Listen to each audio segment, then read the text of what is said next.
Hello PTG fans, Proxy Table Gaming. We are back with another battle report. UB battle report, of course, as we are forced to do at this time. I am joined by the Gobbo. Hello, Gobbo. Hello, everyone. How are you, Gobbo? Very well, very well. Excited to finally get into Universal Battle and try and win a game. Absolutely, as we are all trying to do at the end of the day, yeah. I am Hyper G, for those who are choosing this video to be their first ever PTG video. If you have done, completely your choice, but unorthodox. But anyway, yeah, we've got a battle report today, and it's kind of goes back to the old times where the two people doing the report are actually playing the battle. Can you believe it?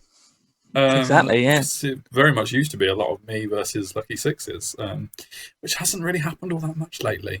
But I'm playing against the Gobbo. So awesome. Like you say, you are new to UB in your current project anyway. I think you played UB some time ago, a little bit, maybe? I dabbled. Yeah, but not a lot. Yeah. So yeah, you've been looking to get back into UB a bit. You've also been building a very exciting Vampire Covenant army, which I won't give too many details away for spoiler alerts. But no doubt it will be amazing. And so you wanted to try a battle against myself, continuation of See if it's all for nothing of the Dread Elf project. Absolutely, and yeah, we just decided to have a bit of fun with it, really. So yeah, I am Dread Elves, you are Vampire Covenant. Rolled up Dawn Assault and Spoils of War for our game. Yeah, and Dread Elf wise, I have changed my list ever so slightly from the battle against Terry, I think was my last battle. Yeah, I think so. Yeah, you're smiling and nodding, Gobbo, because well done.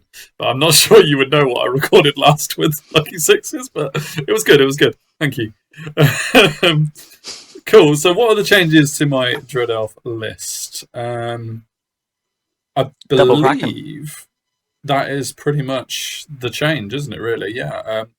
I have been a big advocate of the Mist Leviathan, because my list is infantry and it likes to get a +4 march on the first turn.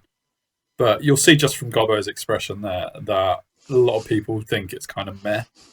A strength 4 gigantic monster doesn't really excite too many people, especially it's only res 5 with no armor or special save. Yes, it can fly, but anyway, that's probably for a different discussion. But yeah, the Mist Leviathan has been dropped because of peer pressure, not only from Gobbo, that all the ninjas just went at it and said it's rubbish, and various other people have said things. So yeah, I decided to drop it.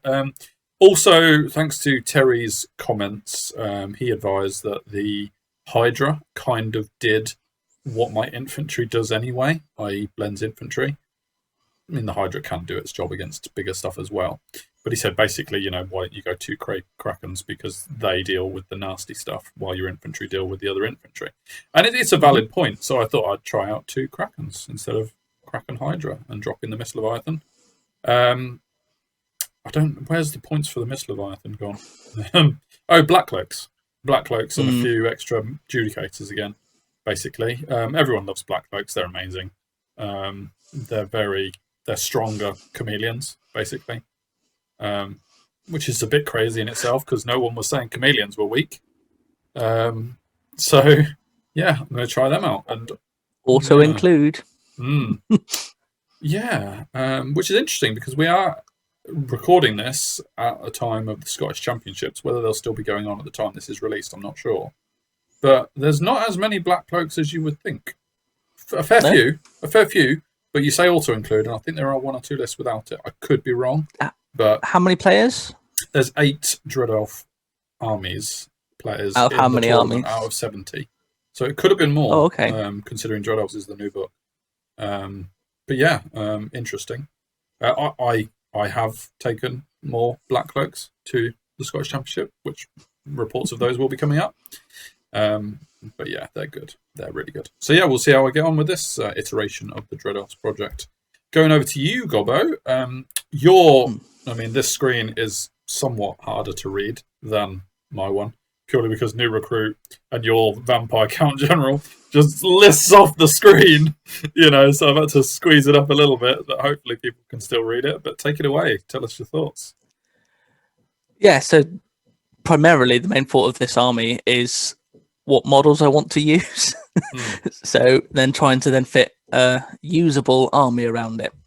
So we've got the vampire count with the Dead Arise and the general on the Lamia bloodline. So again, the commandment. So the block of skeletons that she's going to be in will be offensive skill 6, defensive skill 6.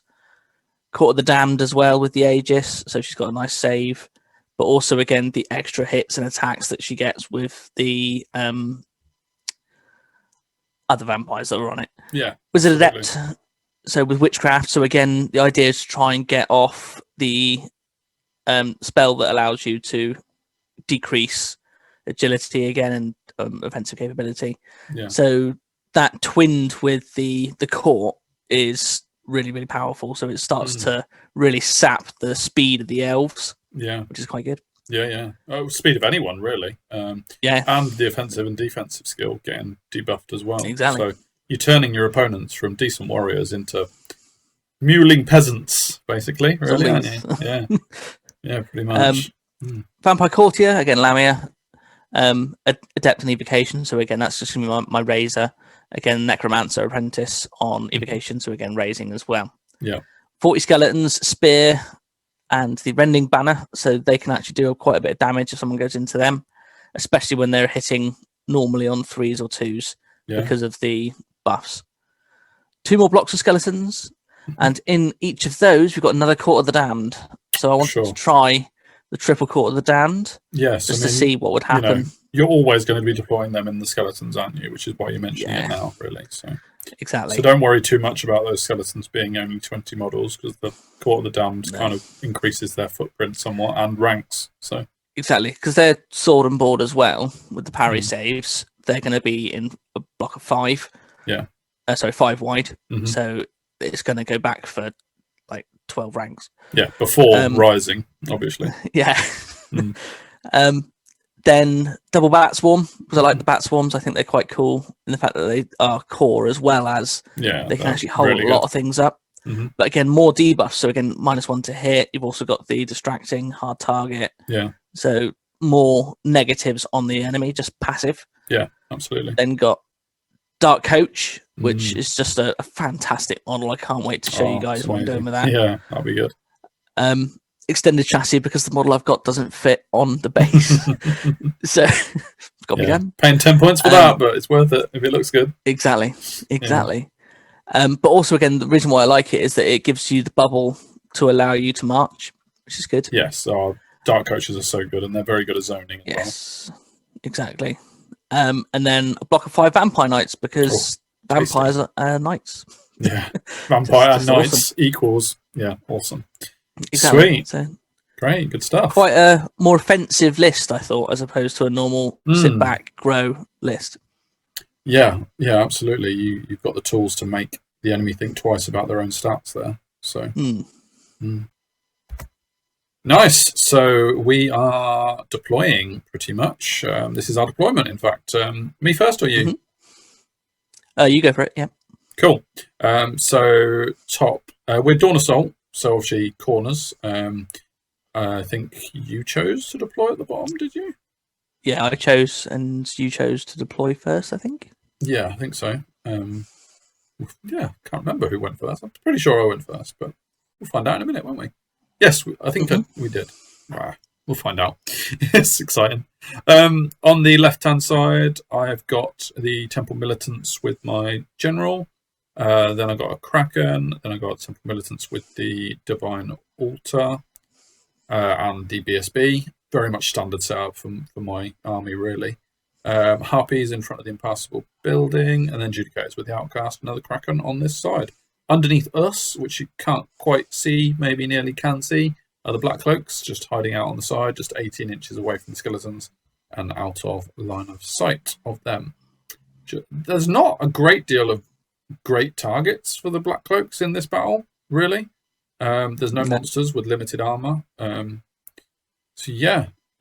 decided to have your Vampire Knights. You can just see the peeking unit at the bottom as ambush. So they would come on from the right-hand side, which is obviously something Reserve, black cloaks probably need to bear in mind. But yeah, over to you with your deployment. So bottom left, we've got the Dark Coach. Again, initial thought was, because he went down before the Black Cloaks did, it's like, I don't want them sneaking up behind me. So that's why they're aimed to the left, but also, again, to try and zone the Kraken on the left, which would be quite good. In the ruins, we've got the double bat swarms, just ready to pounce and get in the way and just generally be annoying. We've then got on the left-hand side, the first court with the vampire on it. We've also got the BSB and the larger unit of skeletons there. And then on the right, we've then got the 2 units with the courts in them as well, with the Legion banners, just behind the hill at the moment, ready to move up. Yeah, and your Necro's in the middle unit, as front left of the middle unit. I'm just going to move us over to the bottom. I think most of it happens elsewhere. Right, so you get first turn. Did I give you second turn? Did I drop and give you second turn? You dropped to go second, yeah. Yeah, that was kind of in my head, but I didn't want to commit to it. And yeah, now it rings a bell. Cool. So over to you. You move forward a bit. Cool. Yeah. So I don't want to go hell for ladder because I know that you are also quite a fighty army, we'll say. But I still want to keep the pressure up. So I do move up slightly. I readdress my lines, for example, knowing that you're not going to come around on the left there with the Dark Coach. I try to get better angles so that I can get both Krakens if they either move up and just start raising models, really. Yeah, absolutely. Because your witchcraft spells at this time, because I'm not likely to get into combat, your witchcraft spells aren't massively useful at this stage, are they? You haven't got any range damage, have you? So no. And based on that, I think I shut down your Arise spells, don't I, somehow? Yeah. Did you get unlucky with casting 1 or 2? Can't remember. I think I did, yeah. I think the first cast of the game, I got 3 1s, wasn't it? On something like that, yeah. So with 4 dice or something like that. It was mad. Yeah, so fortunately for me, the turn 1 VC, they're not rising any further than there. Oh, and in fact, you have got a few extras on that middle skeleton block, by the looks of it. So you got 1 Arise off. So, but you stopped the Dead Arise. Yes, I did. I didn't fancy any more the zombies on the board. Yeah. Cool. So basically, I move up and I move the Kraken around to the right-hand side in the forest with the Black Cloaks. Obviously, I'm doing that because I'm aware the Vampire Knights are coming on from that side, so I need something to keep the Vampire Knights from just running forward into the flank of the Judicators. That's what I'm thinking there. Harpies just move up screen by the Judicators. I know I've got quite a long way to go to get into combat, but at the same time, I am pretty concerned by that that left-hand skeleton block, which is your vampire in, because those debuffs hurt. You know, the minus agility on elves is nasty on its own, but when you're taking down defensive skill, offensive skill, and everything else, yeah, I'm not as confident as I should be going elves versus skeletons. So yeah, that's a massive consideration and a reason for me to think also twice. Again, there's 2 vampires and the court in there as well. Exactly. So it's not not a nice little thing to run into. No, and obviously we're going into this battle with me not feeling massively confident in Judicators either. So the fact that they are the front lines, so to speak, not ideal. But what I did do was set up my deployment very much to grab that left objective with my militants and then move on. I know it will mean that they take a little while to get there, but the plan is basically I need that left objective in order to stop you definitely winning, because I couldn't see me stopping you getting the right objective. I wanted the left one so that we were fighting over the middle, basically. That's the thinking. I left the Kraken slightly on the hill in case you decided to move your Black Coach closer, and I fancied charging it. Although, I think we had that discussion later, didn't we, in Kraken versus Black Coach, Dark Coach. Could go either way, but it's all about that Aegis on the Black Coach, isn't it? Yep. So, yeah. Magic-wise, I get... what's number 2? Oh, I get Truth of Time off on the Judicators, which gives them 2 instances of maximised charge.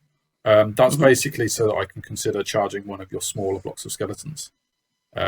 Or make it look like I might fancy the charge into your skeleton big block. I don't. But yeah, so we'll see how that goes. I don't think I get a lot else off by the looks of it. Don't seem to Take off 2 bases of bat swarms. Oh, yes, good spot. Yes, that must have been an ice and fire, I think. In fact, I think I rolled a double 6 for my hits, didn't I? On that. Yes, there was Again, first spell. I thought, no, I'll let that go. And double 6. Double 6 hits, yeah. I think there was a spell where I was just rolling double 6 for everything, but it didn't alter the battle too much. He says. It was just as lucky 6s turned up, wasn't it? It was, exactly. He came to watch for a bit, didn't he? And yeah, first roll of the day, I rolled double 6s with him watching. Sweet. Into your turn 2. So again, keep the pressure up. So the Vampire Knights on the top right come up behind the Kraken and the Black Cloaks, with either an aim to go into the Judicators later or straight into the side of the Kraken if he doesn't do anything. But also moving my central blocks up just so that you can't straight away just turn your back on them, because there is a chance of going down the hill they may be able to get into the back. The Black Coach again starts moving up on the left-hand side, just trying to zone you, stopping you coming forward. I think you were definitely more confident that the Dark Coach would beat the Kraken one-on-one, weren't you? If I charged, yeah. Oh, absolutely. Yeah, I was more confident. But also that would allow me to get behind your lines, so smash through the Kraken and then behind you, march blocking, but also again, you'd have to then deal with me. Absolutely. So the idea was just to push it into your face, try not to get charged, but at the same time keep the pressure up. Yeah. I moved the bat swarms behind because they were getting killed just by magic, but then moved the central blocks forwards, almost begging you for a charge, if that makes sense. Yeah, absolutely. Yeah. There we go. No shooting. No, and it doesn't look like a lot of magic's gone off either again. No, we didn't get very well with magic. Trying to look at your skeleton blocks to see if they've grown. I think, has the one on the right grown now? No, it hasn't. No. The one on the left doesn't seem to have grown much either. In the middle, rather. I tried healing the bat swarms and that was cancelled. And I rolled really lowly for my Dead Arise as well. But also, again, my Witchcraft spells aren't useful yet. No, they're not. That's right, yeah. Was that something that you were surprised at? Because obviously you are playing this list for the first time. Did it make it feel like you were losing magic phases early doors, or not really? I think so, yeah. So again, because this is my first proper time out with vampires as well, I wasn't sure which ways to throw the dice. Yeah. So how did I want to get more raises off? Did I want to get more support spells off? I think it's just something that comes with experience and then knowing when to throw what at. So we'll see later on how it goes. But absolutely, yeah. Yeah, there wasn't any range damage for you to do to me. No. So, And I was also very keen that once, because only certain units can grow beyond their initial size, I was scared of summarizers and not scared of others. And while you hadn't got the Dead Arise off, there wasn't a zombie unit that you could grow either. So, yeah. So the only person that could grow the skeletons was the Necromancer. Yeah. And you were making sure you stopped him every time. Exactly. Yeah, so this is going into my turn too. I moved the Kraken out of line of sight of the Vampire Knights. They had no idea he was there, which is a bit silly. But yes, the Vampire Knights couldn't see him. I did move the Black Cloaks to that position in the forest. I don't know what that extra cross is, actually. I think that was probably their starting place. Oh, yeah, they failed a march check, didn't they? So they couldn't march, and that was their starting position. So yeah, I moved them to there to sort of bait a charge from the Vampire Knights, hoping that you'd take a couple of wounds from your dangerous terrain. Well, one wound maybe. Five checks, probably not likely to do more than one, but still. And also the plan was that I was either going to flee it anyway, or I'd be steadfast enough for it. No, you'd probably kill them all, let's be honest. Yeah. It was to stop your Vampire Knights getting too much nearer my Judicators without offering the Kraken in the rear, basically. Because obviously the Kraken's doing D3 wounds. The Vampire Knights have 2 wounds each, so that's quite nice when you're strength 7, AP 4, charging in the rear, and the Vampire Knights are not on the charge. I think the Kraken can do all right in the rear. So you've got to be cautious about taking out those Black Cloaks. In terms of movement, I didn't do the charge with the Judicators. It was possible, especially with Truth of Time. But yeah, it's not advisable. Even on the middle block of skeletons, if I fail that, I'm getting a bit too close to your left block. Yeah, and in terms of the middle, I move up, but gingerly, I think, is pretty much the thing, because I am aware of that dark coach. I don't really want that charging me either. And in fact, I've moved the Kraken back because you moved yours forward. I think this is the point where we had the discussion about the Kraken versus dark coach, and we decided the Kraken possibly isn't winning that, especially not on the charge. So I think I was more aware that the coach going into the militants, it wouldn't survive. It just couldn't stand up to the sheer volume of attacks. Yeah, do a bit so of my damage only on option back, was to but- try and my only option was to get the Kraken or try and get something like the Harpies or something like that if they come into range. Yeah, exactly. Yeah. The militants on the left moving forward to get hold of the objective, of course, as well. Magic-wise, I do Quicksilver Lash on the on the dark coach to try and reduce his woundage. Obviously, I'm very much prioritising stopping any arises, getting him wounded back later on. That's my plan. Is once I've wounded something, I stop the arises. So that's 2 wounds out of 5. Has dark coach got 5? So yes. So I'm hoping, just to win that situation with magic, really. Fail every ward save going. Yeah. Another ice and fire goes off on the bat swarms and takes another 3 wounds off them. I'm not realistically expecting to pop them, because any arise that goes off that targets them, it just brings them back to full health.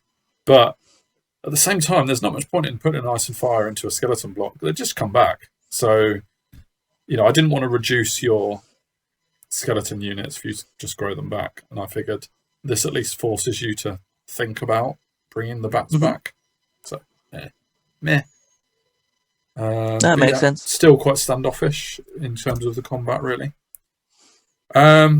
I shot with my dark black. There's too many dark and blacks in this battle. Black cloaks. I think I killed a vampire knight, didn't I? You did. Which was quite impressive at AP 1. So yeah, happy about that. But by the looks of it, we have put that vampire knight back. I think actually I took that picture as you thought you'd removed a vampire knight, and then you did 1 wound. I only did 1 wound, so we didn't actually kill one. So it's just 1 wound that guy in the end. And going into your turn 3. Yes. So again, same principle. Moving up, trying to get you to come towards me. But now on the right-hand side, I've now gone onto the objective, so I can now claim that one. But maintaining my line, maintaining no flank charges or anything like that. Just trying to wait out, seeing if I can dance around with my vampires at the top right, try and see if I can either get the Kraken in range or get the Adjudicators within a sizable charge. Yeah, you didn't fancy the charge into the black cloaks? I would massacre them, but absolutely. It's how many wounds I would take going in. Yeah. So you stand and shoot. You've also then got your dangerous terrain. I'm rubbish at rolling dangerous terrain. No matter what I do, it always goes wrong. Fair point. Of course, there was also the possibility of it. If you rolled really low, then the Kraken would actually have a flank charge, which for combat res isn't as bad. But if you only have 1 vampire knight attacking the Kraken's probably going to win that combat by a decent amount. Yeah, and I just die to crumble. So, exactly. And even if you were able to turn around, the Kraken's probably going to hold out second turn of combat as well.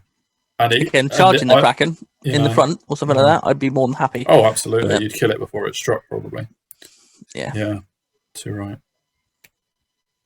So, magic-wise, probably? Yes. It looks like you've grown back a bat swarm. Yeah, and got rid of all the wounded heals on there. We've also put number 2 on your Adjudicators.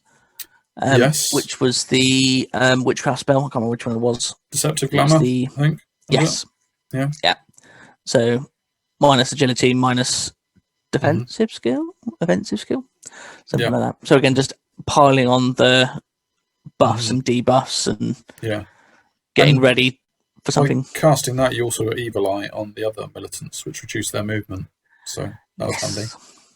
So they've been slowed down a little bit as well. I focused once again on stopping Dead Arise and Arise on the Dark Coach. Because once I've done those 2 wounds to the Dark Coach, that is more significant than the wounds on the bats. Yes. For obvious reasons. Cool. I go a little bit aggro in my turn 3. I moved up the Harpies to chaff your main skeleton block and your middle skeleton block. If your main skeleton block charges them, they would not be able to overrun into my Judicators, which move forward aggressively. Obviously, your middle unit of skeletons, if they charge into the Harpies as well, they can overrun into the Judicators. And I'm aware that that unit of skeletons on the right could also charge the Judicators. So I have gone very aggressive with them there. But we'll see how that turns out. I'm just thinking that really I need a way of getting to your 2 smaller skeleton blocks without the main skeleton block being involved. And I didn't see a way of doing that unless I forced it. Pushed, yeah. Yeah. I mean, I could shuffle slightly to the right and go the long way around, but I think then you just back up your 2 smaller units and just hold the ground, really. Maybe, I don't know what you would have done, but either way, you didn't get that choice because I went aggro. My Kraken moves out line of sight of the Vampire Knights again. I'm thinking it's a decent trade-off. Lose my Kraken for the whole game, lose your Vampire Knights for the whole game. I was fine with that. Just dancing around all day with those 2. Yes, my Black Cloaks are busy there too, which means I've probably got more points engaged than you have up there. But my Black Cloaks aren't going to do a lot else anyway from that position. Maybe kill a few skeletons, which in fact is something I switched to do later on in the battle. The Evil Eye on the middle unit of militants stopped me getting to the objective, which is quite hilarious when you think about it. I was 1 inch short of getting to the objective in the middle, which is a bit annoying. So nice one to Evil Eye there. Kraken moving off the hill, moving forward, still aware of the Dark Coach, which had moved backwards as well. And the militants now, because they've got 3 ranks, they can march with that spoil and getting into the fight on the left-hand side. What is this? Oh, magic. Magic. Yeah, 2 more wounds on the Dark Coach. And again, that's Quicksilver Lash. Obviously, you had your Aegis saves, but weren't doing overly well on those. You were saving just enough to keep it alive. I think this time I rolled 4 hits, and you saved 2 of them.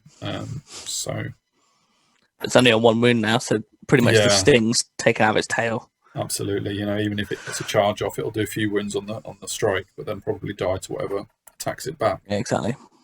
Which is great from my perspective. Obviously, for you, it means he's probably done his job, or as long as he could. Unless you can get an Arise off and bring it back, of course. But, exactly, yeah. Other than that, I don't think... I mean, I rolled a Flux 1. You can see that in the top corner. So I don't think I had a lot of dice to play with, which means the Judicators... No, you managed to get the 2 wounds on the bats as well. Yeah. That was kind of like a way that I was trying to get your dice out of you. Failing, obviously, because you let it go, which is the right thing to do, 100%. Don't care about bats, you know, and they just happen to be in the bubble to regrow if you need them to be. So that means that failed to dispel the Quicksilver again, didn't I? Yeah, but you shut down any buffs on the Judicators, which is probably quite important there.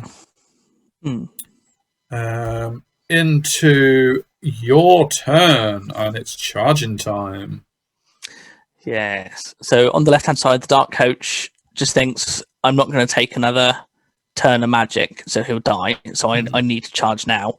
And I think it was an 11 to get in. Yeah, I think so. Yeah.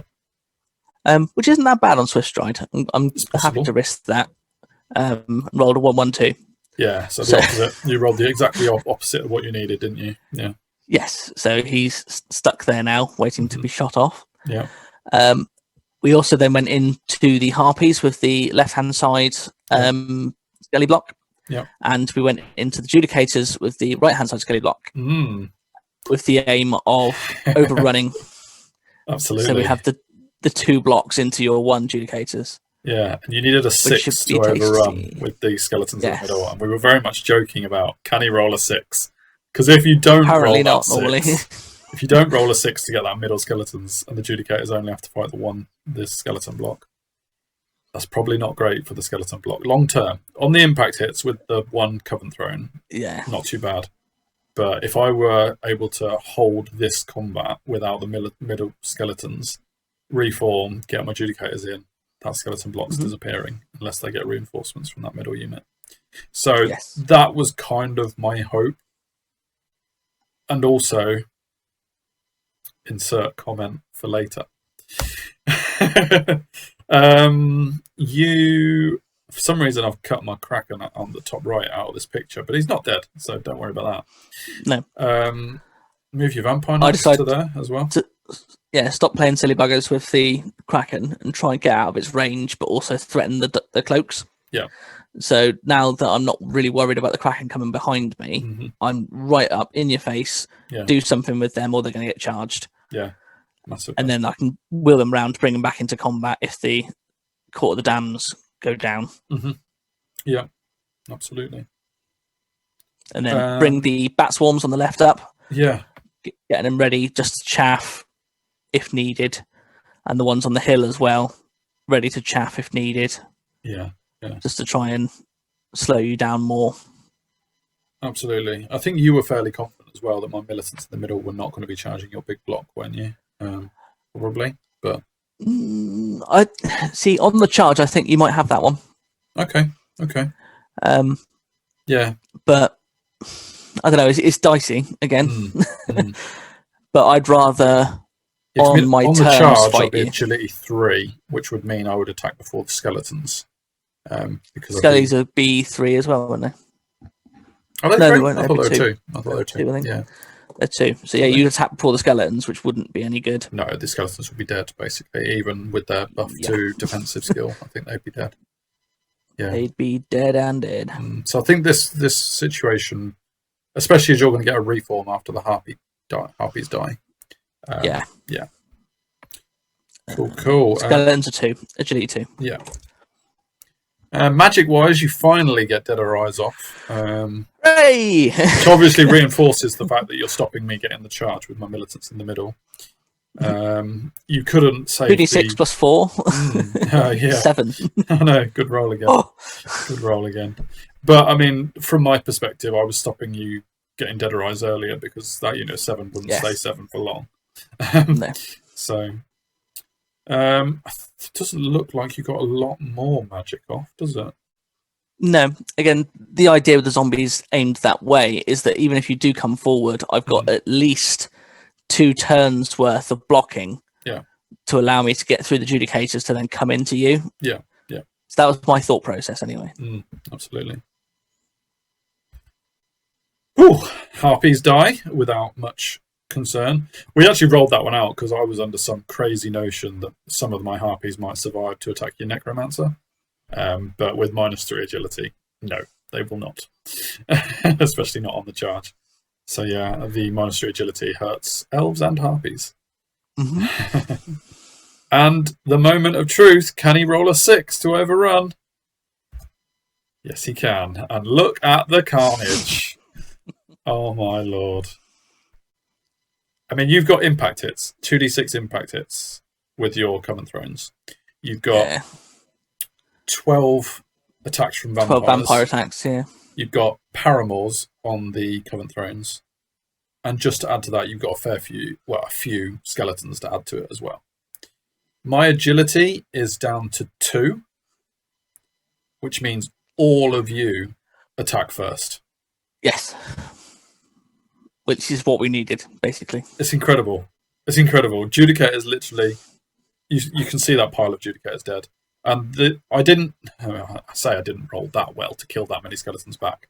I killed 5 back, which probably with, 6, 7 Judicators is about right. But it doesn't matter. It doesn't matter how many skeletons I kill back because I completely underestimated the strength of the Coven Thrones because most of the damage came from them.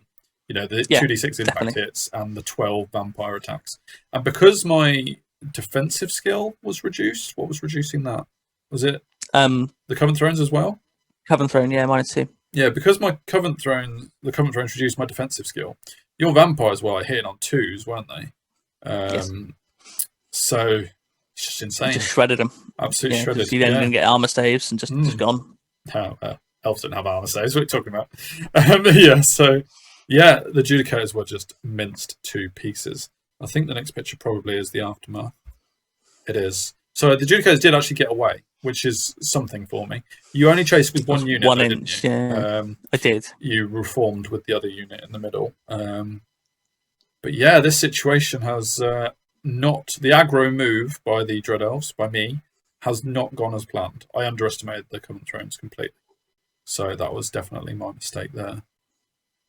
Other than that, that's the end of your turn 4, I think, wasn't it? My turn 4, I charged the Dark Coach. He is nowhere near a threat to me now. I think it was an auto charge. I mean, that tape measure says 13 inches, but obviously you can see that's not the actual distance because the tape measure's halfway inside it. I think it was fairly auto or very low. And yeah, I can kill it even with the 4 pages. I can kill it before it strikes with agility 6 on the charge. Yeah, there's that. I get in, of course. So I don't declare a charge on the zombies because I like that they're blocking you as much as they're blocking me.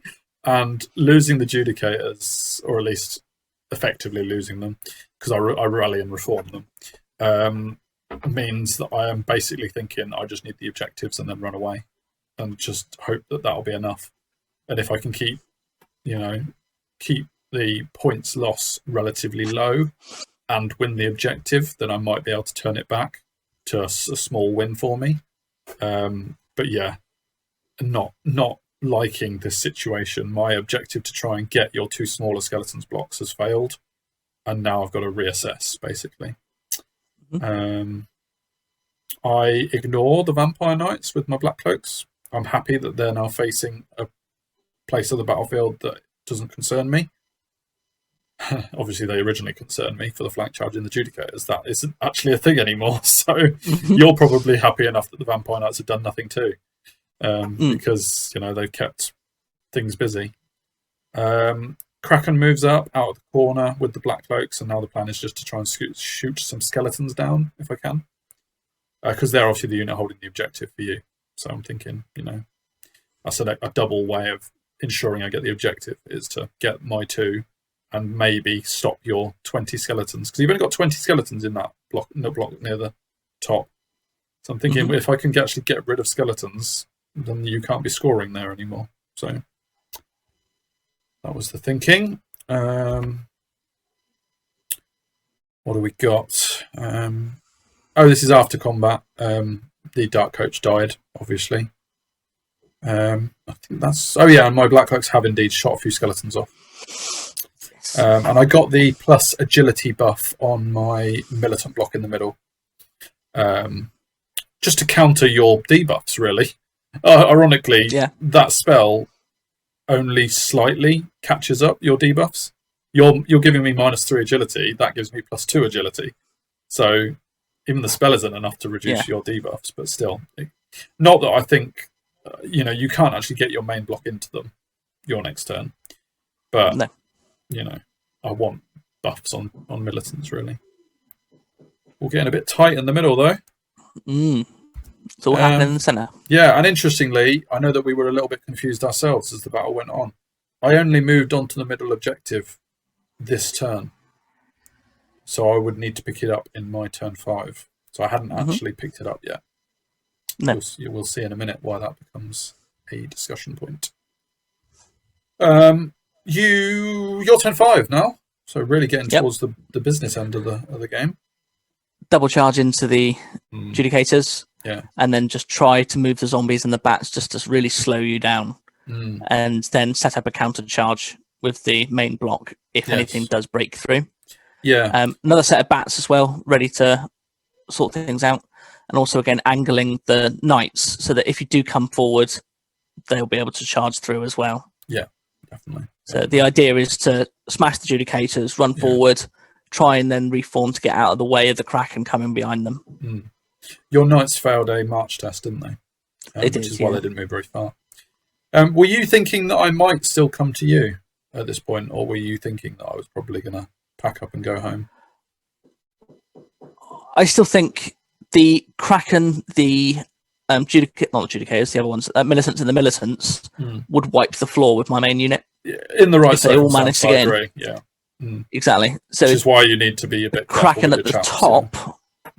Kraken at the top was causing me a headache because, again, if that goes into the flank of the skeletons, that unit will evaporate. Yeah. Because, again, you'll kill me on combat res. Yeah.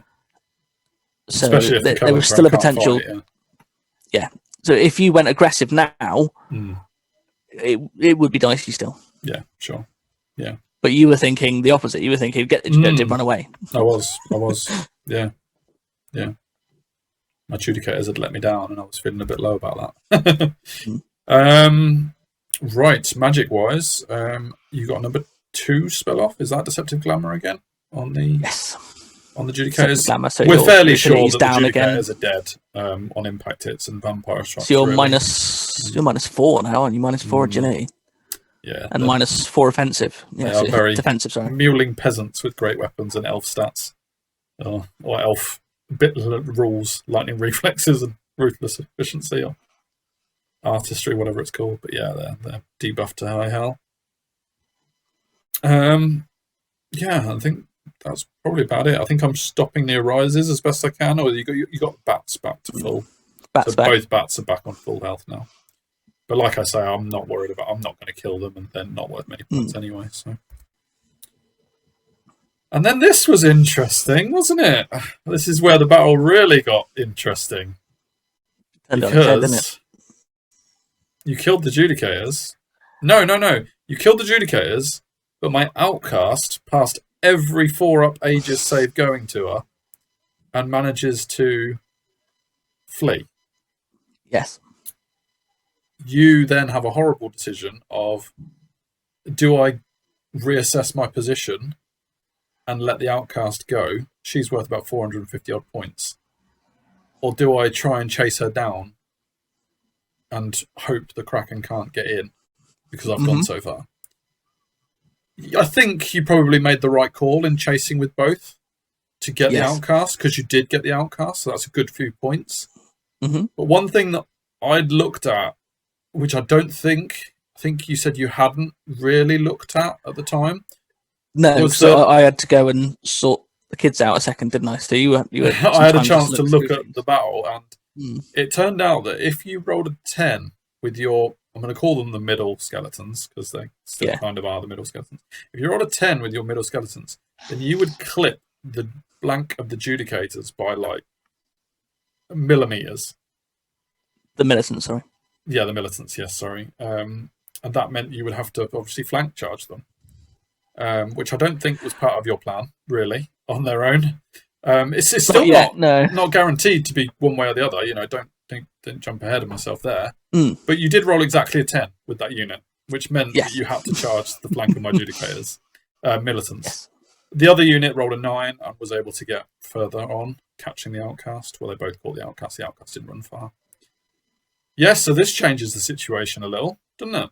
So it picks the pace up. So I wanted to wait another turn, reassess, then go in as a group, as opposed to just one chap going rogue. Yeah, absolutely. And I mean, this is coming up to my turn 5 now. So, I think you accidentally deleted your zombies, so we had to bring them back as different models. That's why they look different. But this is into my turn 5. So basically, I realise, I very much. So yeah, I think because you forced me to shift my position with my militants in the middle, I don't think I picked up that middle objective. We thought I had, but I don't think I had the chance. But there's that. But you started your turn on it now, haven't you? Yes. But I think, let's go back a bit. Oh, I'm on it there. I'm on it at the start. This is my turn 4, and I'm on your turn 5. I'm on it. I think. So now you pick it up. Yeah. Anyway, we won't worry about that too much for reasons. But yeah, yeah. So I basically don't charge the bats, don't charge the zombies at the bottom. I've got my objective there. I'm not wanting anything to do with your skeleton block in the middle at the bottom, your big unit. I moved the black cloaks up to continue shooting at the small skeletons. I moved the kraken. I think I failed a charge with the kraken into the rear of the skeletons, which is why he didn't get very far. But I knew that in failing that, I wasn't going to be in line of sight of the vampire knights, so I wasn't scared of the vampire knights countering it. And I moved the other kraken up to look towards that small block of skeletons with the objective. So I want to take that objective off of them, basically. But yeah, we've got a combat coming up with that militant unit in the middle. I get Glory of Gold off on them. So they are buffed to Strength 4, at least. And re-rolling to Wound, which is nice. But you stop a couple of other spells. I think you stop Perception of Strength to make me super duper. Yes. But still, you know, because I've lost my Cosmo spells actually, so I couldn't have had Perception of Strength. Whatever else I cast, probably the Agility buff one. You stop one and I get the other.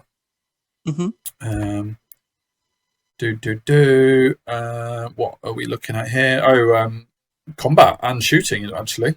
So Black Cloak shoots some skeletons off in the top unit, reducing them to just 5, which is awesome. And in combat, a few skeletons die, and bearing in mind those militants are only attacking in the flank. Crazy, isn't it? I think I won by one. Sorry, you won by 1, didn't you?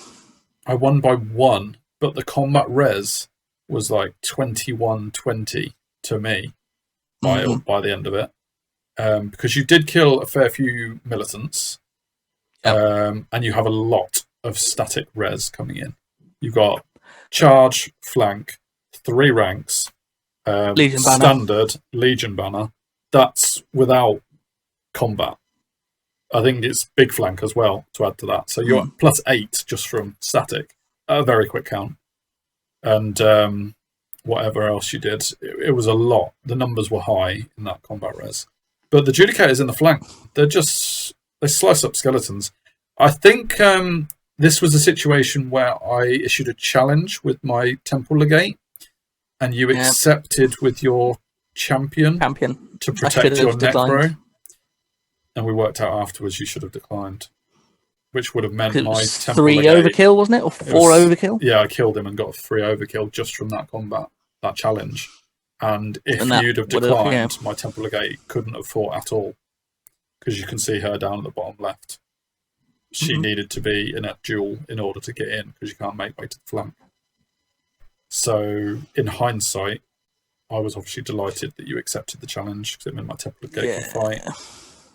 And yeah, in hindsight, possibly shouldn't have done, because that added 4 to my combat res, and I only won by 1. I think I would have been steadfast, or I wouldn't. No, I wouldn't have been steadfast. Disrupted, yeah. Disrupted, but also you'd be fear as well. Yeah, I'm fearless, but yeah. Oh, okay. It was ropey, and the fact that I managed to hold it means, obviously, I reform. And that probably ain't going to go as well for those skeletons in my turn 5. Yeah, my turn 5. Yes. What's your turn 5? No, this is the end of my turn 5. Yeah, this is the end of my turn 5. See. So yeah, at the end of that, I've reformed. I'm going into your turn 6. Your turn 6 is interesting as well. It was all interesting, I thought. It's crazy how the battle heated up at the end of the game, really. Definitely, yeah. So, basically, I thought that unit in the centre was a goner now. And I didn't have the tools, really, to save anything. I did try to get the spears in the centre in, but I failed the charge. Yes, it was a long one, wasn't it? It was, and I wanted to try and stop the Kraken getting in, so move the bats across. But one of the big things that I did was I charged the zombies into the flank of the Kraken at the top there, on the left, because having a Kraken at the front and the back of that unit with the objective, that would have really hurt.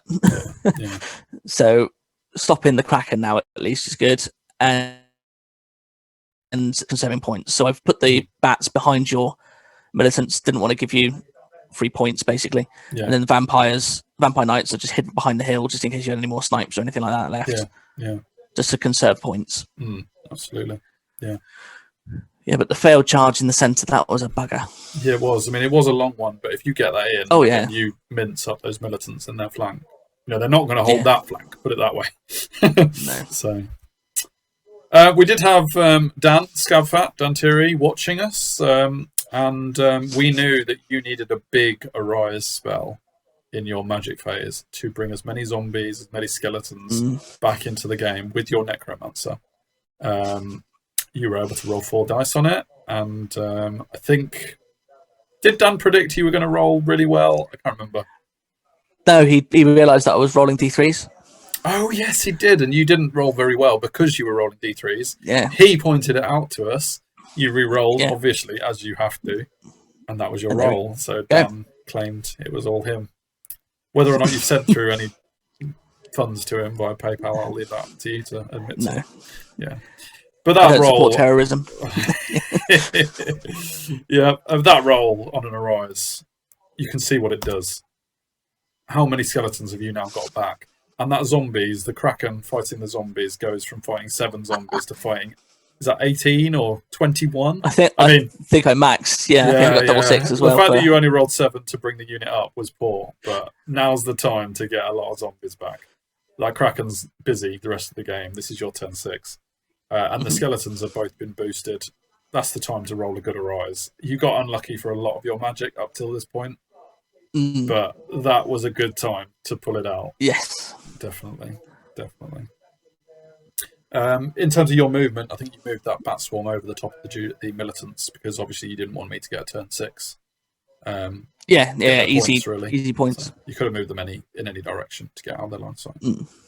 And you don't suspect that my militants at the bottom are going to try and get rid of your skeleton block, really, so that you don't need to chuff them and lose their points. So obviously that lower militant unit isn't quite as tasty as the one that reduces res. So there's that.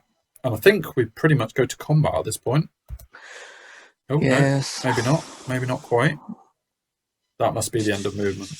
It is combat. We've got the Kraken combat, yeah. Zombies do a wound to the Kraken. Hilarious.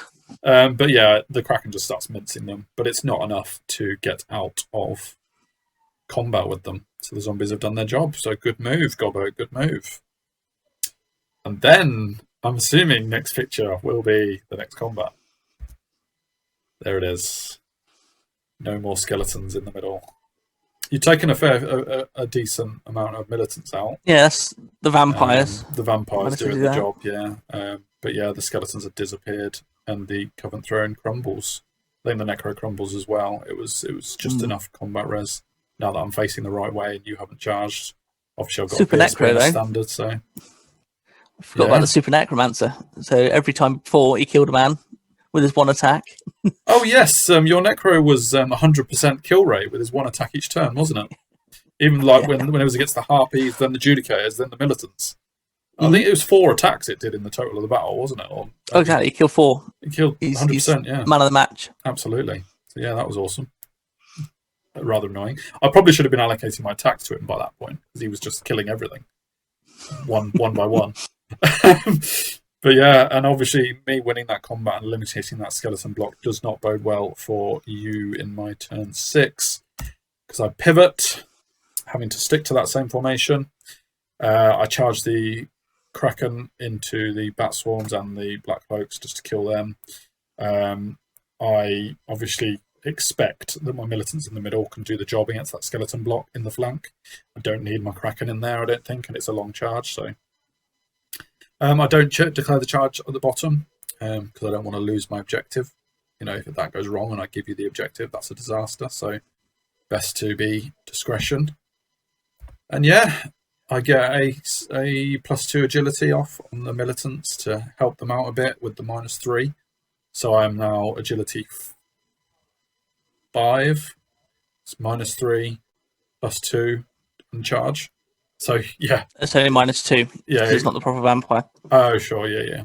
So I was back to attacking first and everything. And yeah, Boom. I can't remember which is the last picture, so this might be the last picture. It looks like it might be.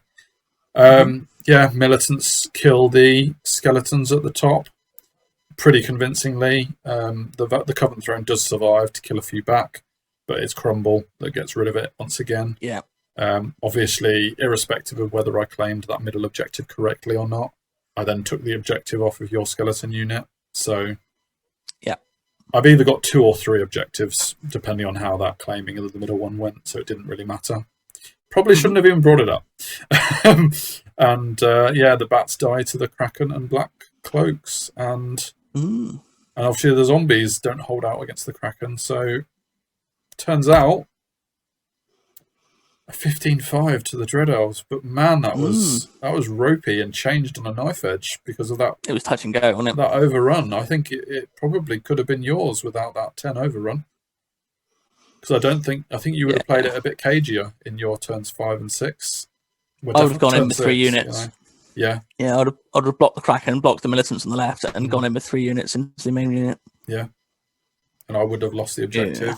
And yeah, so crazy that your long overrun effectively took the battle away from you, really. Scuppered my plans. Yeah. I didn't see how I was getting points out of you without that. I might have been able to hold the objective if I could have avoided that triple charge, which is ropey anyway. But I was getting the objective and I was going home. Yeah. So walking back home with it. Crazy. But it was a good fun battle, and I think definitely, a lot of learning points for both of us there, really. So first time out with the vampires properly, and it was good. I really enjoyed it. I thought it was a different way of playing vampires, so a lot more aggressive. Yeah. Rather than like your shrieking horrors and your altars and stuff like that. I thought the idea of the Coven Thrones going in and actually doing a lot of the footwork was quite good. I think until you play against it, you don't realise how effective those debuffs are across the board. Yeah. I mean, I said to you quite openly, we had a chat about it afterwards, that against someone that isn't as stat heavy as Elves, it may not be as effective. But it's the current meta, isn't it? Yeah. You were basically just making my Elves into normal soldiers, and they were struggling for it. But cool. Well, I hope you enjoyed that one, guys. We massively enjoyed playing it. It's kind of the end of my friendly games of the Dread Elf project, and I now go into the Scottish Championships with a version of this list. I'll say a version because it goes up to 5,000 points, and there's a few tweaks here and there for that and other reasons. So yeah, we look forward to those. Gobbo will return with more UB and more vampires, hopefully. And yeah, we roll on. So please like, share, subscribe, do all your normal stuff. Give us some comments. What you think about the Gobbo's synergy list, because it's incredible. What it will struggle with, what it'll succeed against and offer. I'm guessing you're after help with it. I mean, you are definitely building it for a painting project, so there are some areas you can't change for obvious reasons. So I'm a modeler and a painter first and foremost, but I do want to have a reason for building it, if that makes sense. So I do want to get it on the tabletop and enjoy using it. Yeah, absolutely. So cool. Right, we'll leave it there. Thank you for joining me, Gobbo, and thank you for the game. Really enjoyable. So we'll see you for the next one, folks. Bye-bye.